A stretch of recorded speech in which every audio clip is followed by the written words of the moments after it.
Teu servo veio aqui como profeta para entregar uma mensagem.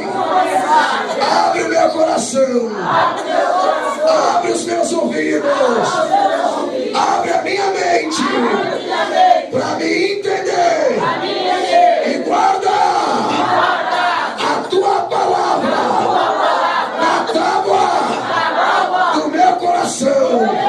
Senhor Jesus, me dá força em nome de Jesus. Amém, irmão. Você recebe o céu no seu com as palmas para Jesus, irmão.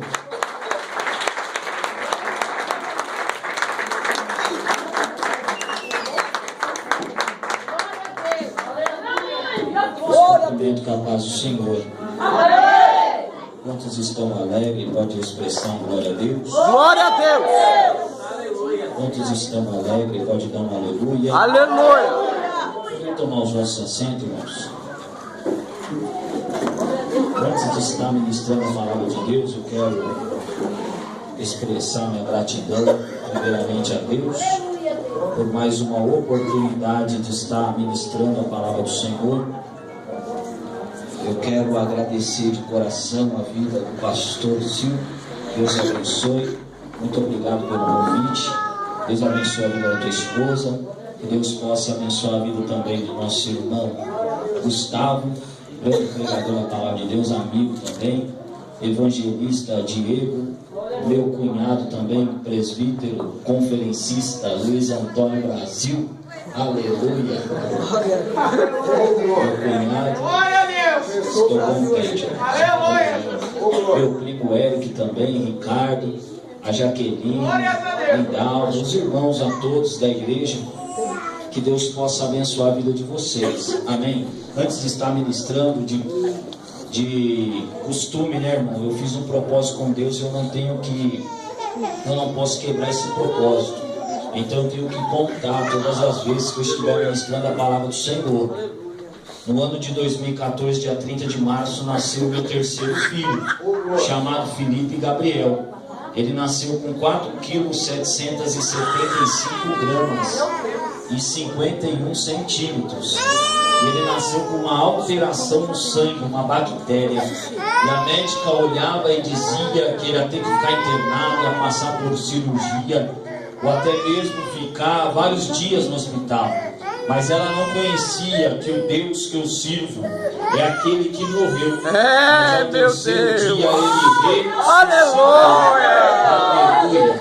E quando chegou ali na sexta-feira, fizemos o exame hemograma, abri a palavra de Deus, a maior confirmação de nós evangélicos cristãos é a palavra de Deus, que é considerada a boca de Deus.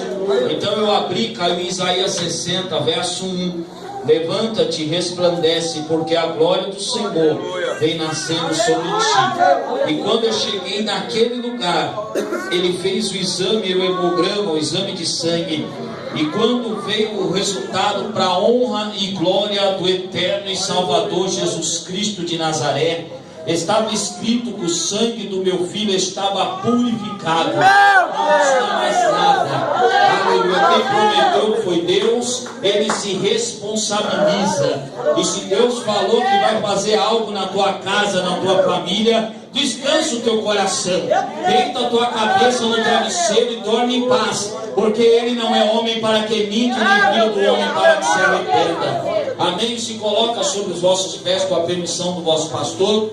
Abra comigo no Evangelho de Jesus Cristo, segundo escreveu São Mateus, capítulo de número 16, e versículo de número 18, o tema que foi me passado para esta oportunidade. Evangelho de Jesus Cristo, segundo escreveu Mateus, capítulo de número 16, e versículo de número 18. Quem achou, diga eu achei. Eu achei. Quem não achou, diga eu ainda não achei. Ajuda, irmão, em nome de Jesus. estar lendo para não tomar muito tempo, que tem muita Bíblia ainda para a gente passear hoje. Né?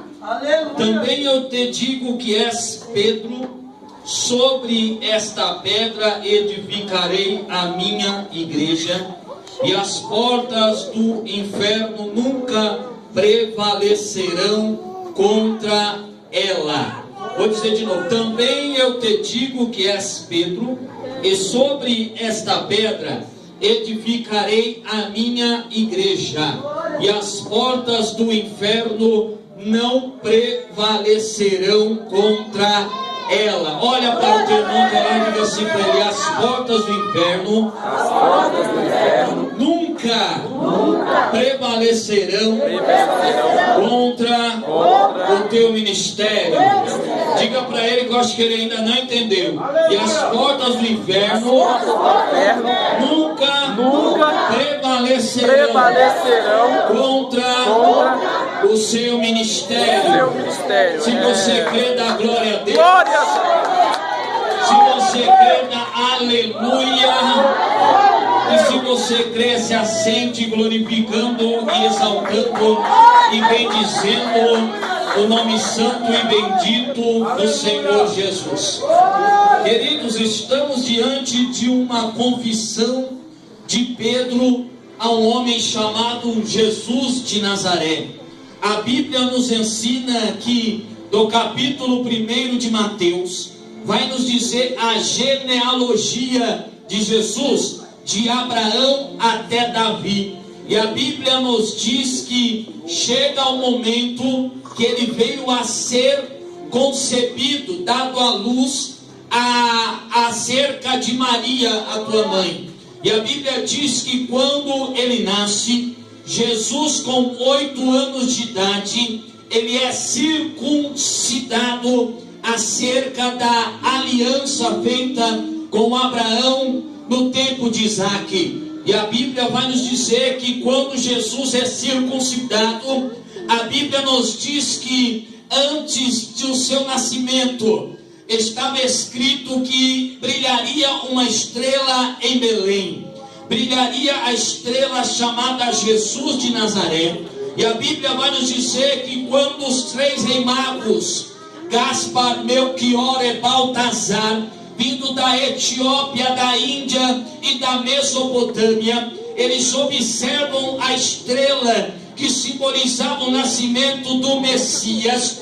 Acreditava que naquela época viria 2 Messias. O primeiro Messias era aquele que abriria o caminho, que seria João Batista. E o segundo Messias é aquele que viria para salvar o povo do pecado, a intermédio do teu sangue. E a Bíblia vai nos dizer que quando eles observam este fato verídico, essa estrela, esses homens eram ensinados no tempo de Daniel. Esses homens eram astrólogos. Esses homens entendiam das estrelas. E quando ele vê aquela estrela brilhando, ele vai até o palácio. Ele chega até Herodes e diz: é aqui que nasceu o rei dos judeus. Herodes disse: não nasceu nenhum rei aqui, porque no palácio só há eu como rei. E ele disse assim: olha, se você achar este rei tal de judeu, você me avisa, porque eu quero te adorar. Mas Deus conhecia o coração de Herodes. Herodes não queria adorar coisa nenhuma. Herodes queria acabar com o ministério do Cristo Redentor. Herodes queria matar o sonho de uma mãe. Herodes queria a infelicidade de uma casa. Preste atenção: nem todos que batem na tua porta, nem todos que perguntam pela sua pessoa querem ver o teu bem. Todos, aleluia, que perguntam muitas das vezes como você vai, como o teu casamento vai. Nem todos querem que o teu casamento termine bem. Mas eu profetizo que nesta noite todo Herodes enviado do inferno vai cair por terra, porque o casamento foi Deus que te deu, o teu ministério foi Deus que te deu, o teu chamado foi Deus que te deu, foi Deus que te escolheu, foi Deus que te levantou, foi Deus que te chamou, foi Deus que te remiu, foi Deus que te batizou, foi Deus que te ungiu. E se tem alguém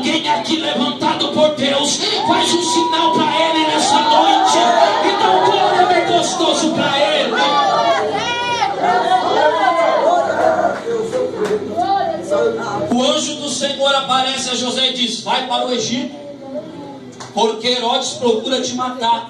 E a Bíblia diz que ele fica no Egito.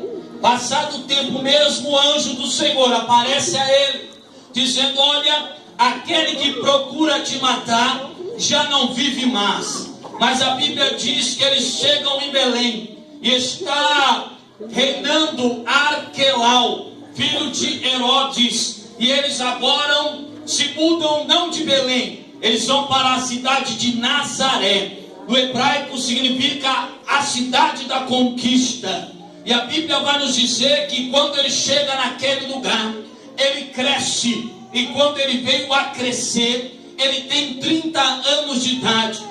No capítulo 3 de Mateus, é necessário agora que ele apareça ao Rio Jordão. O Rio Jordão significa aquele que desce. A Bíblia diz que quando ele chega no Rio Jordão, João Batista está ministrando, dizendo: raça de víboras, se converter dos seus maus caminhos, e a árvore que não der bom fruto, ela será cortada e lançada no fogo. E a Bíblia diz que ele olha e diz, olha para ele e diz: tu é o Cristo, tu é o Messias, tu é o ungido. Ele disse: não, eu sou apenas a voz. Eu vou dizer de novo: eu sou apenas a voz. João Batista estava dizendo: quem me chamou é maior do que eu, quem me ungiu é maior do que eu. Eu sou apenas uma voz que profetiza. Eu sou apenas uma voz que prega no deserto.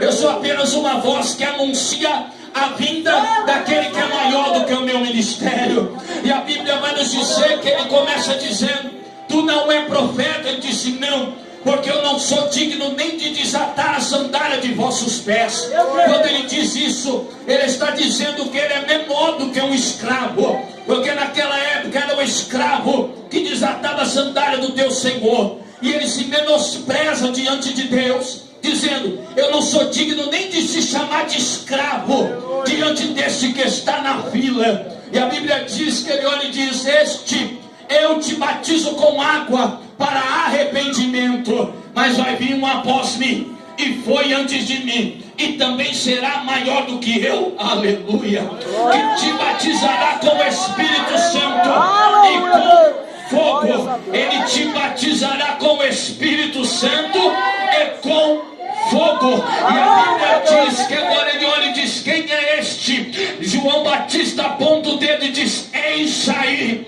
o Cordeiro de Deus que tira o pecado do mundo. A Bíblia diz que quando Jesus chega no Rio Jordão, João Batista diz: eu não sou digno de te batizar. E ele diz: está escrito no livro dos profetas maiores, dizendo que é digno que um homem batiza o Filho do Homem. Ele diz assim agora que quando ele batiza Jesus, o céu se abre e vem uma voz lá de cima dizendo: este é meu filho, a quem eu tenho tanto prazer. E quando soa aquela voz, aleluia, vem uma pomba em forma de corpórea, o Espírito Santo, e domina o corpo de Jesus para a obra que seria feita naquele lugar. A Bíblia diz que quando Jesus foi cheio do Espírito Santo, ele está jejuando 40 dias e 40 noites, sem tomar água, sem dormir, sem cochilar, sem falar mal do irmão, aleluia,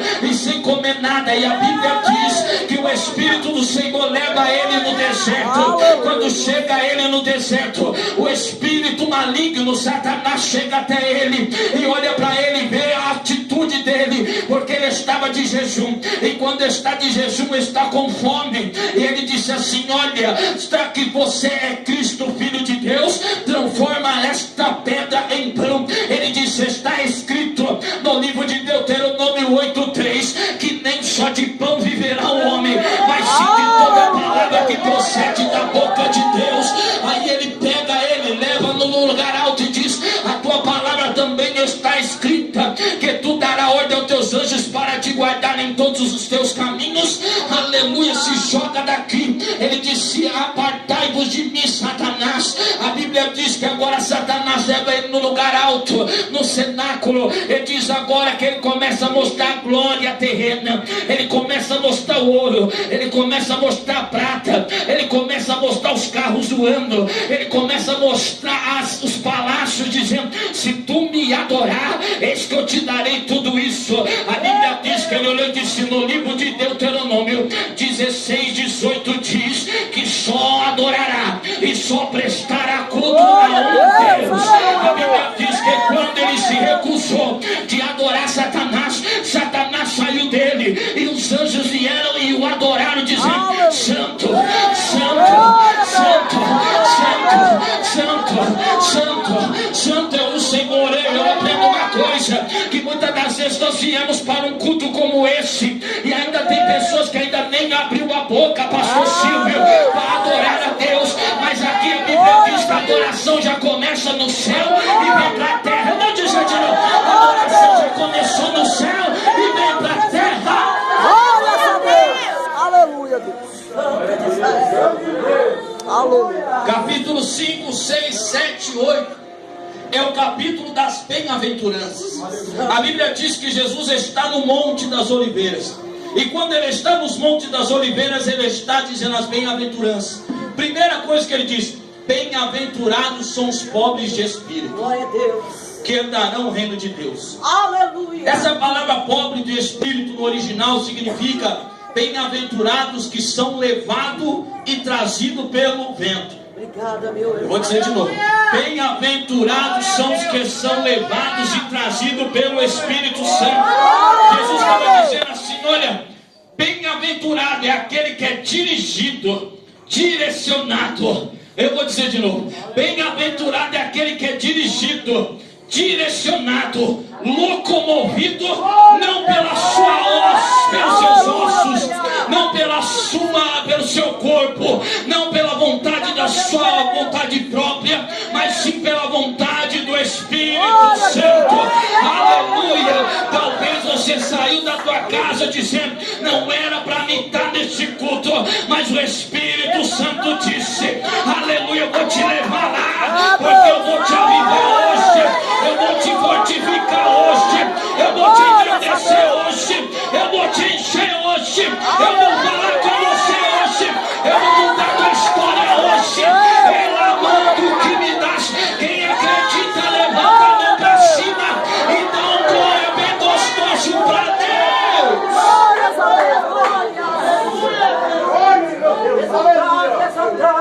Bem-aventurados que choram, pois serão consolados. Bem-aventurado. E a Bíblia diz que chega agora no capítulo de número 6, ele começa a dizer: quando tu orares, não seja hipócritas, não ore de voz alta e nem em pé e no meio da rua. Chega, se assenta dentro do seu quarto e ora ao Pai em secreto, que em secreto ele vai te revelar. Glória a Deus. Aí ele disse assim: como é essa oração? Ele disse: orai desta forma: Pai nosso que estás no céu. Eu aprendo uma coisa, que ele dá a origem da onde ele veio. Ele dá a origem da onde eu e você veio. Porque se ele está dizendo para todos os discípulos: orai, dizendo Pai nosso que estás no céu, ele está dizendo: o meu Pai não é terreno, o meu Pai não é de carne, o meu Pai não é de osso, o meu Pai habita no céu. E se nosso Pai é do céu, o nosso ministério é da onde? Não é da terra, o nosso ministério é do céu. Quando eu estava lá no meu serviço, o Senhor mandava dizer desta forma: esse ministério aqui, antes de ser criado na terra, já estava sendo criado no céu. Antes de Deus te chamar na terra, Deus já tinha um plano no céu. Eu vou dizer de novo, você não entendeu? Antes de Deus constituir o teu casamento, antes de Deus aleluia, antes do homem e você constituir teu casamento, constituir a tua família, a tua casa, o teu lar, já estava no coração de Deus. Eu vou dizer de novo, já veio de Deus. Pega na mão do teu irmão do teu lado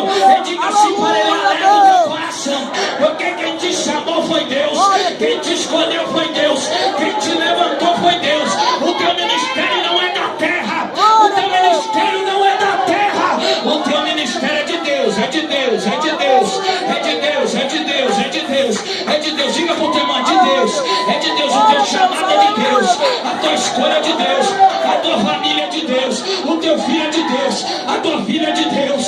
Aleluia. Quem acredita, levanta a mão para cima e dá um glória. Eu creio, Jesus. Aleluia.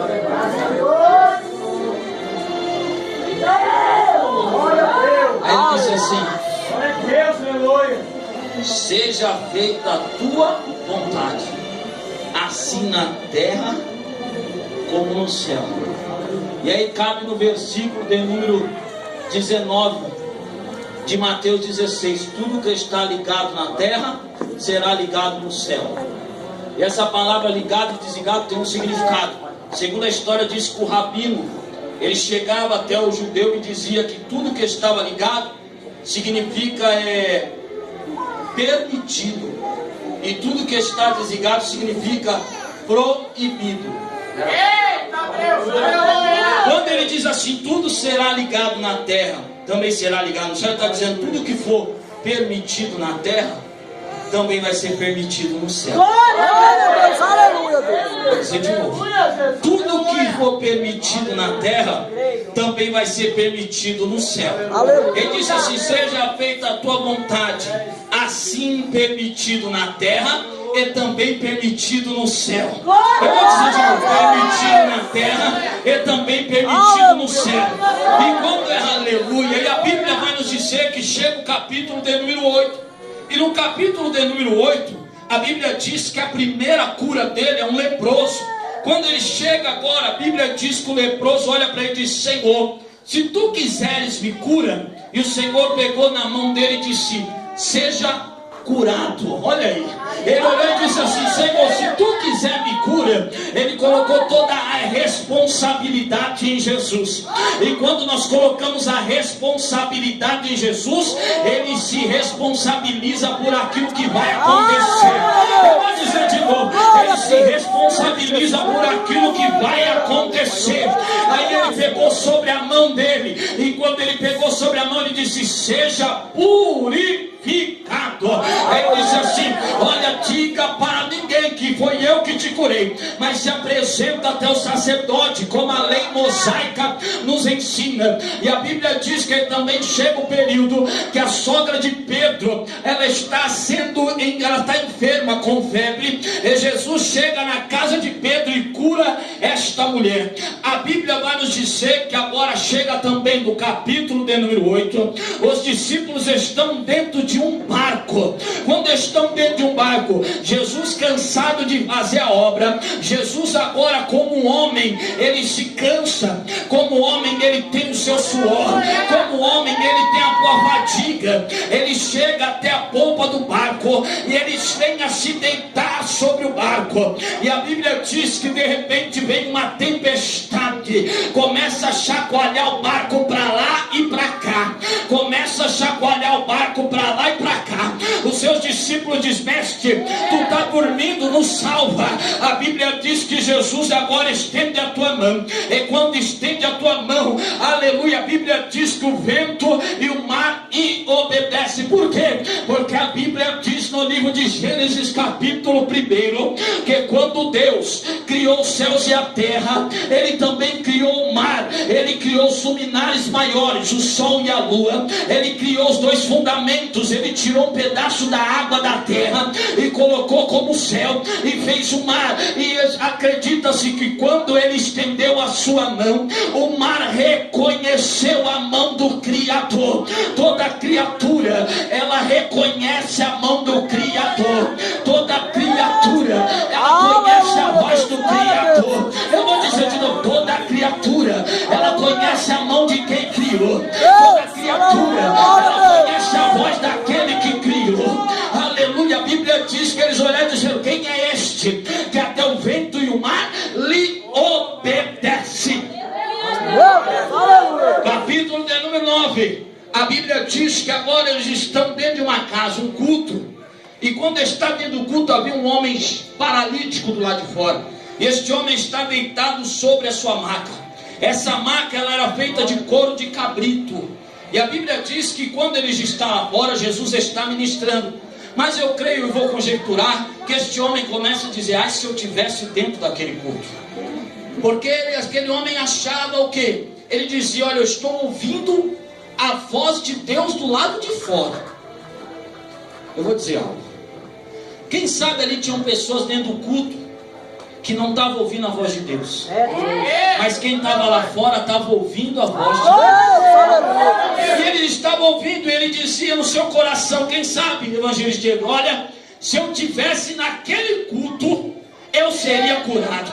De repente vem 4 homens anônimos, pegam ele, cada um por uma ponta, e levam ele até a porta, e a porta não dava para passar ninguém. E a Bíblia diz que eles sobem a casa, é a casa antiga na Palestina. Havia um buraco no telhado, eles tiraram a palha, a faia, e desceram aquele homem sobre uma escada. Quando desceu ele, Jesus parou o culto e disse: perdoados estão seus pecados.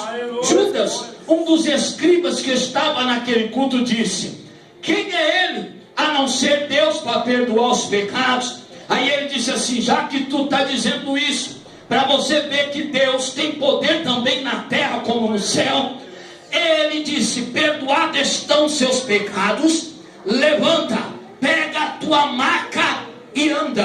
A Bíblia diz que aquele homem primeiro ele levantou. Diga para o teu irmão, primeira ação, ele levantou. Diga para ele, diga para o teu irmão, a primeira ação de Deus para você hoje, ele está te levantando. Porque quando estamos prostrados, Deus não fala conosco, mas a palavra levantar no original significa no Espírito. Ele se levantou no Espírito. E a Bíblia diz que quando ele se levantou, Jesus disse: pega a tua maca, pega a tua vitória, pega o teu milagre, pega a tua bênção. Vou dizer de novo, você não entendeu? Pega o teu milagre, pega a tua bênção, pega a tua vitória. E a Bíblia diz, segundo a história, diz que esse homem pega a maca. E quando ele pega a maca, acredita-se que se fosse nos dias atuais, ele poderia dizer: Senhor, eu passei vários anos nessa maca, e o Senhor quer que eu leve ela para minha casa. Eu imagino Jesus dizendo: toda vez que você quiser ser alguma coisa sem mim, lembra da onde eu te levantei. Eu vou dizer de novo: toda vez que você quiser ser alguma coisa sem mim, lembra da onde eu te levantei. A Bíblia diz, aleluia, que este homem, segundo a história, diz que esse homem vai querer voltar pela escada, e o Senhor olha para ele e diz: espera aí, vem aqui, meu filho. O culto que Jesus está dirigindo, o culto que Jesus está operando é diferente. Você entra pela janela, entra pelo buraco do telhado, mas vai sair pela porta. Glória a Deus, aleluia, Deus. Aquele homem queria sair pela porta, queria sair pelo telhado. Jesus disse: espera aí. Tirou ele. Quando levantou ele, disse: aleluia, abre a porta. E a Bíblia diz que todos aqueles que estavam tampando a porta para ele tiveram que abrir a porta para ele. Eu vou dizer de novo: todos aqueles que estavam tampando a porta para ele tiveram que abrir a porta, Aleluia, Deus. e sair com um milagre debaixo. Glória a Deus, aleluia. Diga para o teu irmão: entrou paralítico, mas saiu curado, e ainda com milagre debaixo do braço. Aleluia, Deus. A Bíblia diz agora, no capítulo de número 12, que havia um homem, e este homem ele tem a mão mirrada, a mão atrofiada. E a Bíblia diz que quando este homem ele tem a mão atrofiada, a mão mirrada, ele não poderia entrar dentro do templo. Jesus está ministrando no bimar, na sinagoga, no púlpito da sinagoga. E quando ele está ministrando, vem vindo um homem. E esse homem está com a sua mão em volta com um pano. E quando ele chega até Jesus, chama a atenção dele. Jesus para o culto e diz: vem para o meio. Eis-me aqui, meu Deus. Jesus. O homem entrou, ficou lá no cantinho. Jesus pegou e disse: vem para o meio. Glória a Deus, aleluia. Quando ele veio para o meio, Jesus curou a mão dele. Eu creio, meu Deus. Aleluia, Deus. Vou dizer de novo: quando ele veio, ele saiu lá do canto e veio para o meio, Jesus curou a mão dele. Aleluia, Deus. Aleluia, santo Deus. Aleluia, glória a Deus. A Bíblia também vai nos dizer que há uma certa mulher também, chamada mulher do fluxo de sangue. E essa mulher é profunda. Essa mulher, segundo a história, diz que ela tinha 13 anos de idade quando ela veio a ter esse fluxo. Quando ela tinha essa idade, a Bíblia diz que ela foi até o arraial chamado Arraial das Impuras. Era uma cidade de refúgio, onde ficava leprosos. Segundo a história diz que os leprosos carregavam uma placa escrito "Eu sou leproso". Os cegos carregavam uma capa escrito "Eu sou cego". E a mulher do fluxo de sangue, acredita-se que a sua mãe ia gritando, dizendo: sai da frente, que está passando a imunda. A Bíblia diz que agora essa mulher vai até o Arraial das Impuras e ela ouve falar de Jesus. Segundo a história diz que essa mulher, ela gasta o seu dinheiro com toda a medicina. Sabe qual seria o remédio daquela época? Segundo a história diz que essa mulher gastava dracmas, dinheiro naquela época, com ovos de avestruz, para ver se ela seria curada. E a Bíblia diz que quando acaba todo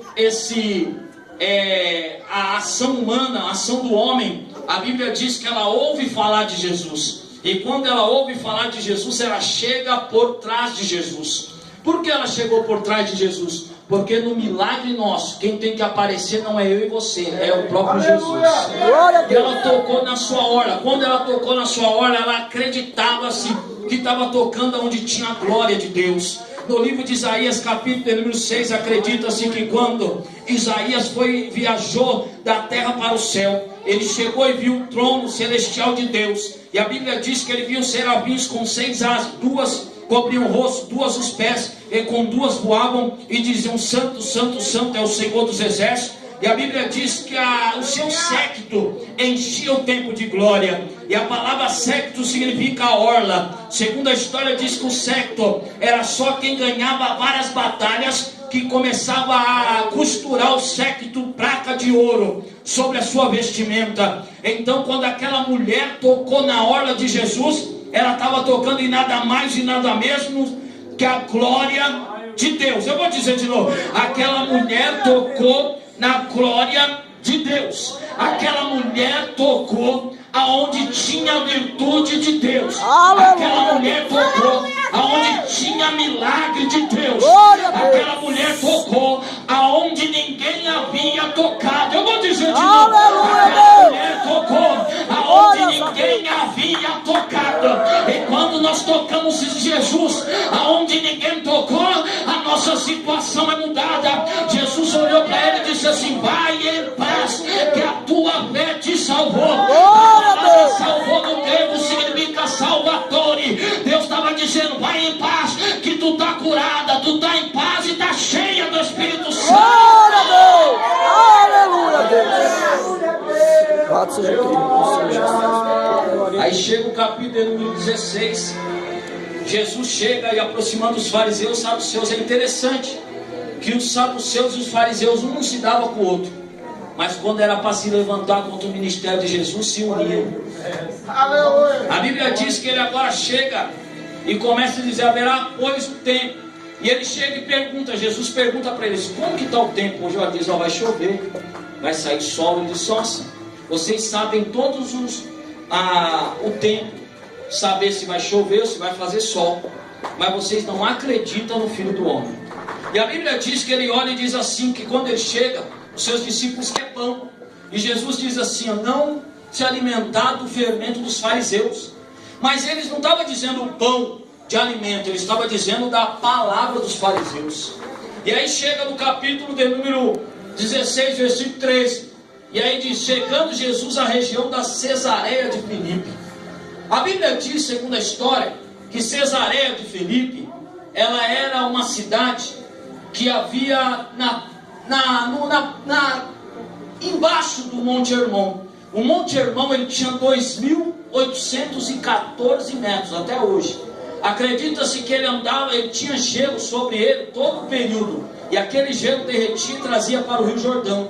Cesareia de Filipe está a 150 quilômetros de Jerusalém e 60 quilômetros de Damasco. E segundo a história diz que era um monte maior. A parte de cima do monte simbolizava o céu, de tão branco que era da neve. E a parte de baixo era uma caverna chamada de caverna de Pan. Pan era o deus grego, deus do pânico. Acreditava-se que ali eles adoravam deuses estranhos, e aquela caverna se chamava Porta do Inferno. Meu Deus. Quando ele diz assim: o que dizem a meu respeito?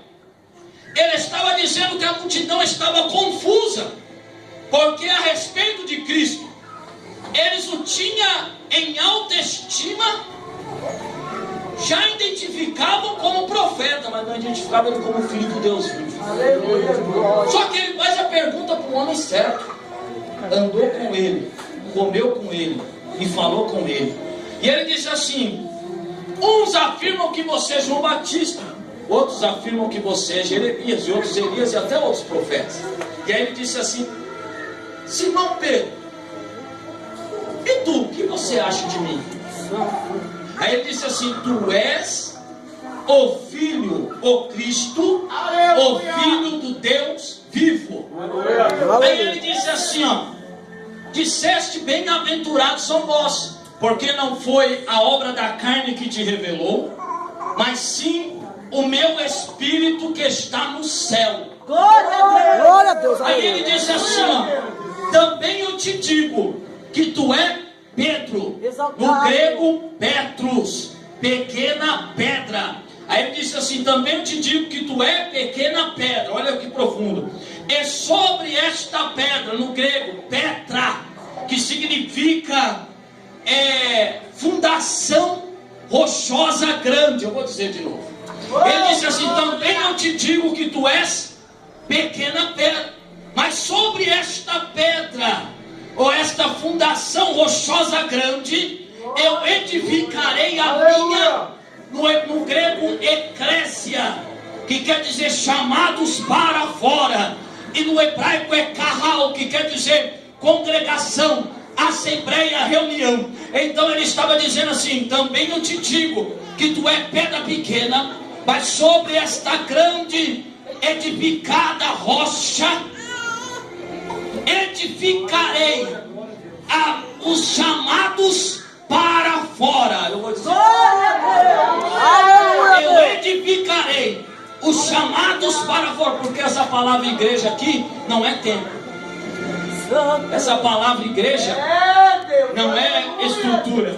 Essa palavra igreja, ele está dizendo que é eu e você. Então ele disse assim: também eu te digo que tu é pequena pedra, e sobre esta grande fundamento rochoso eu edificarei você. Meu Deus. Glória a Deus. Aleluia. Era para ter dado glória. Aí ele disse assim, ó: e as portas do inferno não prevalecerão contra ela. O que seriam essas portas do inferno? Seriam armas de defesa do inimigo.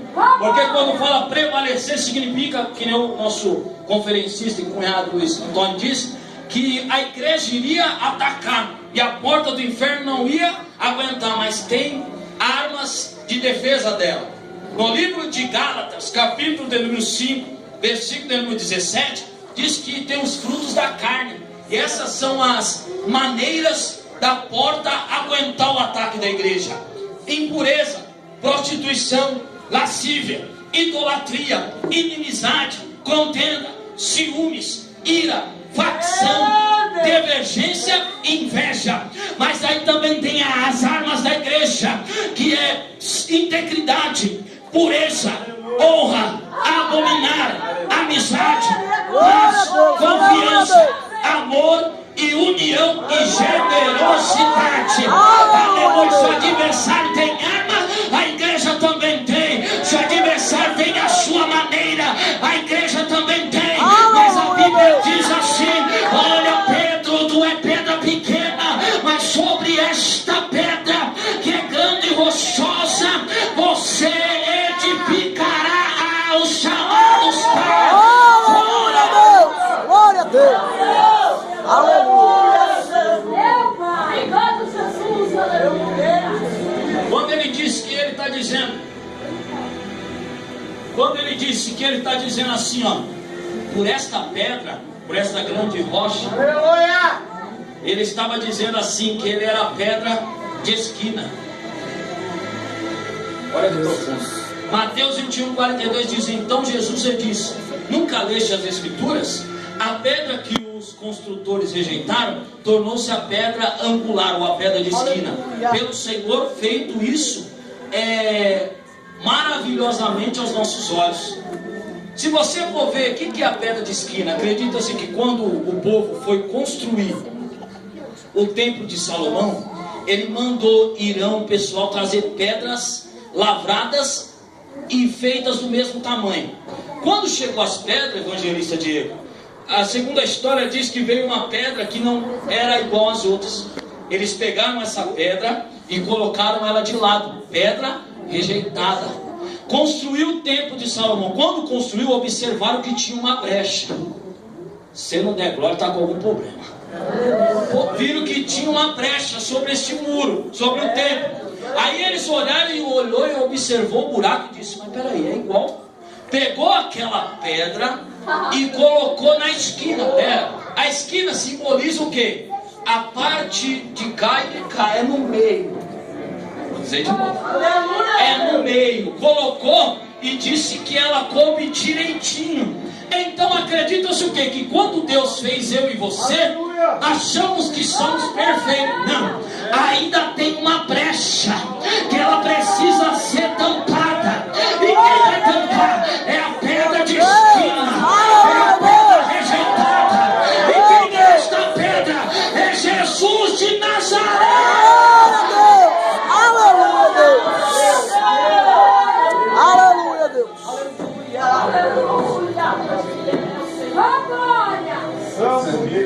Levacheb Nácia, Lamantu que me dá candarabachébia, Lamandafá subnaracandarábia, Lamantu que me dá candorrébia sebinácia, Remandu que me dá camandarabachébia, Ramandu que me dá camandoquébia subnácia, eu amando quero e que me dá camandará. Aleluia, os construtores simbolizam os judeus. Aleluia, a pedra simboliza Jesus. Aí o edificador é Deus, que pegou e colocou ele no propósito certo, dizendo: já que te rejeitaram no templo, eu vou te trazer para a terra, para você salvar a vida do meu irmão, da minha irmã. Eu vou dizer de novo: aleluia, você ainda não quer, te diga para o teu irmão: aleluia, você está completo hoje, porque a pedra de esquina, ela foi colocada em você. A pedra de esquina, ela já foi colocada em você. E só quem tem a pedra de esquina, levanta a mão para cima para adorar. Quem tem a pedra de esquina, já está sentindo o Espírito Santo. Quem tem a pedra de esquina, já está dando glória a Deus. Quem tem a pedra de esquina, já está sendo impactado com o poder de Deus. Eu amada candoria sé, remando que me dá amada candarábia. Aleluia. Glória a Deus. Aleluia. Aleluia. Glória a Deus. Pega na mão do teu irmão e explica assim: a pedra já foi colocada no lugar. Glória a Deus. Diga para ele: a Aleluia. pedra já foi colocada no lugar. Aleluia, Deus. A pedra já foi colocada no lugar. Meu Deus, aleluia. Já foi preenchido. Aleluia, diga para ele: não tem mais brecha não. Glória a Deus. E quando não tem brecha, o inimigo não pode. Aleluia. A porta da fofoca não pode ir contra você. A porta da contenda não pode ir contra você. A porta da miséria não pode ir contra você. A porta da frieza espiritual não pode ir contra você. A porta do adultério, a porta da impureza, a porta da idolatria, a porta da inimizade, a porta da contenda, a porta dos ciúmes, a porta da ira, a porta do invejoso, a porta do contendeiro, a porta do mentiroso, ela não pode ir contra a igreja do Senhor, porque a pedra de esquina já foi escalada no lugar certo. Aleluia, não tem mais brecha, não tem mais brecha para o inimigo não tem mais jeito, ele não vai aguentar.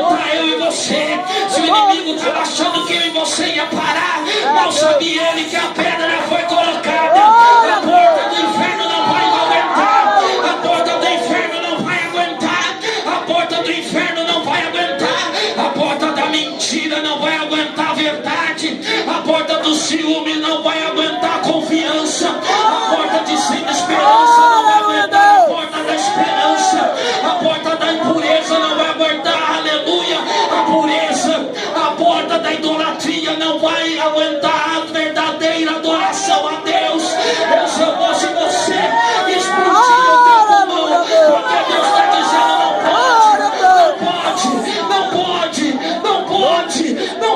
não vai te deter, não vai te parar, não vai resistir, não vai ficar de pé.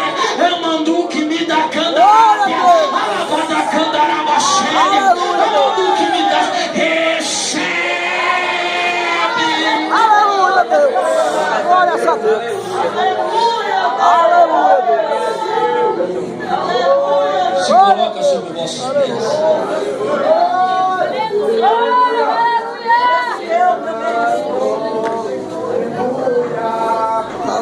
Aleluia.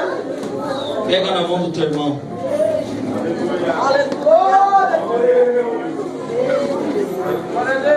Aleluia, glória a Deus. Santo Deus.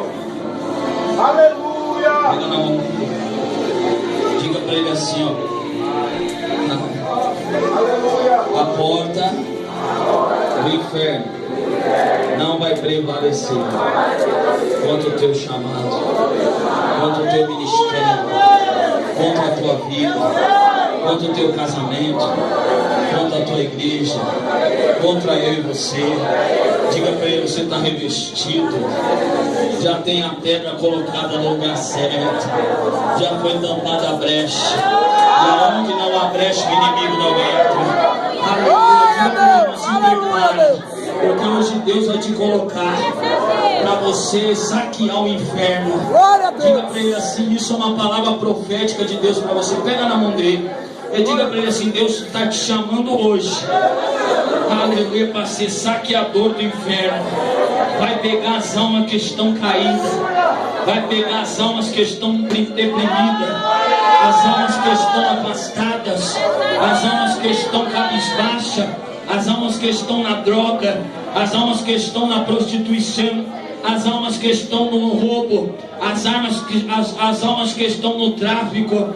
Ela será retirada do inferno através da tua vida. Já era para você ter dado glória a Deus. Aleluia. Diga para o teu irmão: se prepara, porque eu estou vendo uma rede na tua mão.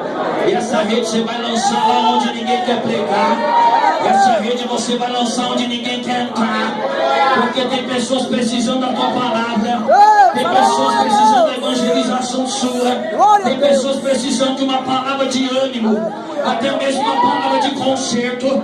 E Deus está te levantando hoje para saquear o inferno. A porta, aleluia, até ontem estava fechada, mas hoje já foi aberta.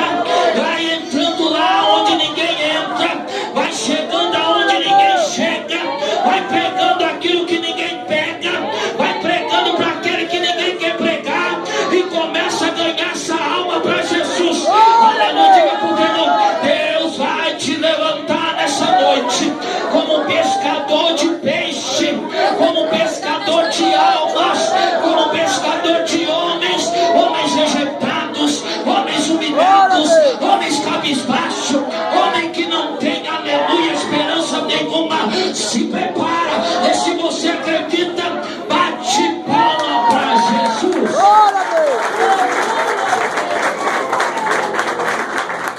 Ainda vai ler até Marcos. Quem sabe chega no Lucas. O pregador vai ler até João agora.